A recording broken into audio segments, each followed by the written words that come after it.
Hi Mikel, what did you learn about your new team watching them from the stands on Saturday?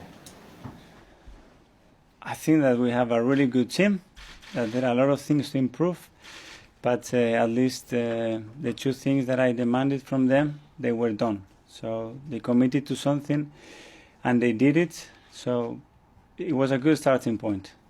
And you've had a couple of training sessions with them now. What have you been working on? What's your priority? Well, yesterday's session, it was for the players that weren't very involved in the game, so we couldn't do much with them, but we used the time to start implementing some ideas that I want to bring to the team straight away, and some behaviors that they're going to be important to help us achieve what we want to do. And today it was more about the principles, that the style and the way I want the team to play. So overall they have a little bit the picture that I'm expecting them to have in different situations of the game, and it was useful. Do you have any injury news to start with? No. Nothing new, no? No. Fine. You talked in your press conference last week about trying to increase the energy levels in your team. Did you see a change in that area at Everton? I did it. I think we are much more committed. I think we had a different kind of aggression every time we lose the ball. I think the body language was much better than in the past few games, and I think they played with more passion as well in the game. Obviously there were things to improve, but at least those has to be non-negotiable. Those have to be on the table for every game, for every training session, and the way we're going to live together. Freddie Ljungberg said after the Everton game that he's been offered a role to stay on here. He was going to meet with you as well. You said you were going to meet with him. Can you give us an update with what happened there and also the makeup of your backroom team? I spoke to Freddie after the game. I told them that my idea is the people that I wanted to bring to form my coaching staff, the roles or responsibilities of each of them. And I wanted to know what he was feeling. I wanted to know what he had in mind, what his expectations were.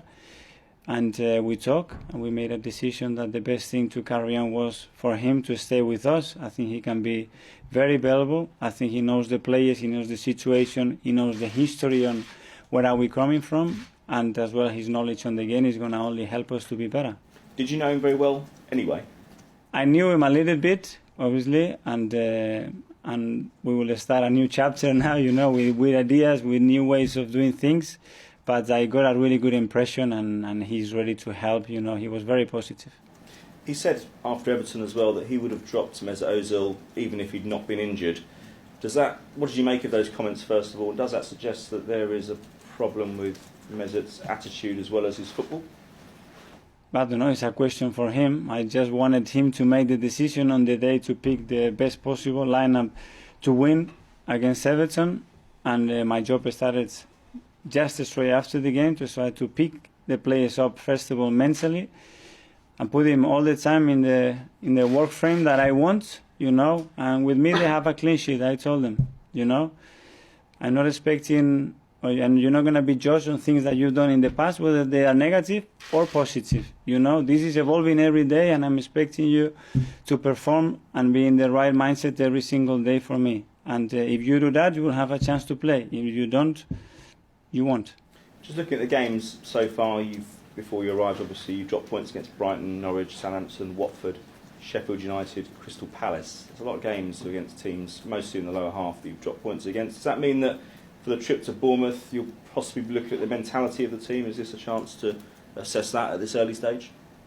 Yes, we will try to put the most competitive team against that team. We know how tricky that stadium is and how complicated they're going to make it for us.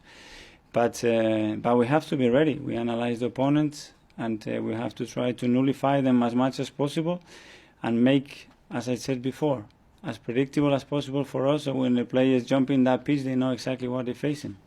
You mentioned last week as well that you've not really discussed the transfer market at that stage. Have you had a chance to discuss with the hierarchy here at the club about what you're going to do in January? Because it's only a few days away now. Yeah, but we had many other conversations. Now is so much going on in the last 48 hours. But yeah, we have a meeting in place very soon.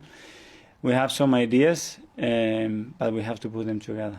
Just finally, from me, I just wanted your reaction to what was happening yesterday at Chelsea. Do you think it takes us closer to that depressing point where players are going to have to remove themselves from the field of play, or even clubs are going to be docked points or fined points for racist incidents among their fans? I think if that continues, obviously at some stage another type of reaction will be needed. You know, we have some protocols at the moment of how we have to behave towards it, but the message to drive that out and to be strong with it, you know, it has to be even stronger after what happened yesterday. Mikel, hi. I'm Alison Benton from Premier League. Just first of all, how does it feel being back here in a different capacity? Have you had a chance to enjoy it? Absolutely. You know, it's an incredible opportunity. There is so much work to do.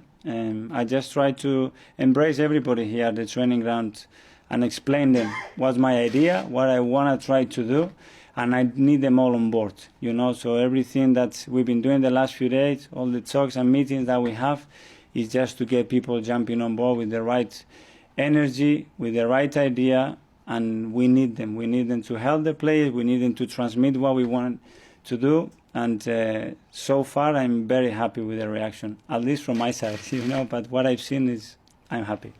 Of course, you have a big inbox of to do. What do you think is the priority for you right now?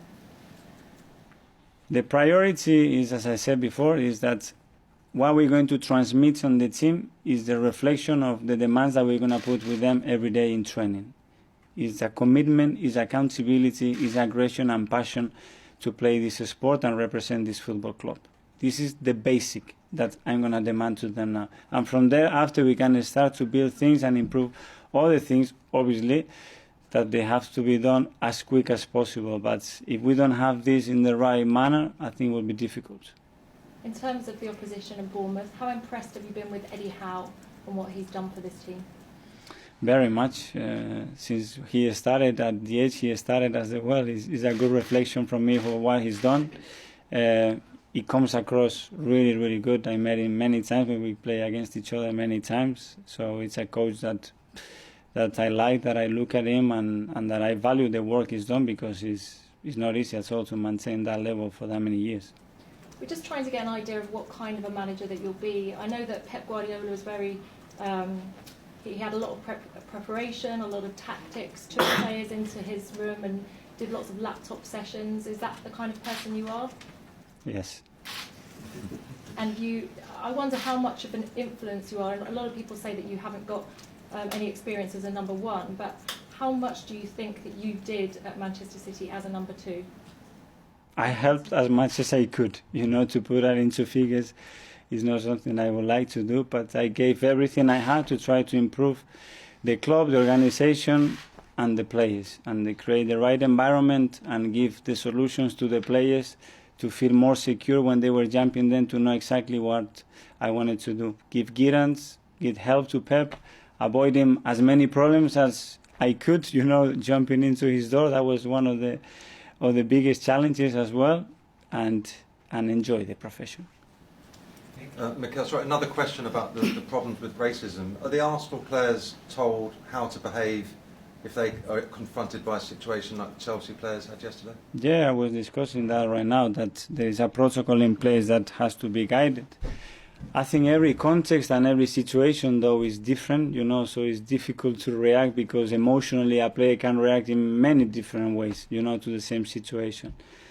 But, yeah, we have to be ruthless with this as well, and we have to take that out of the game.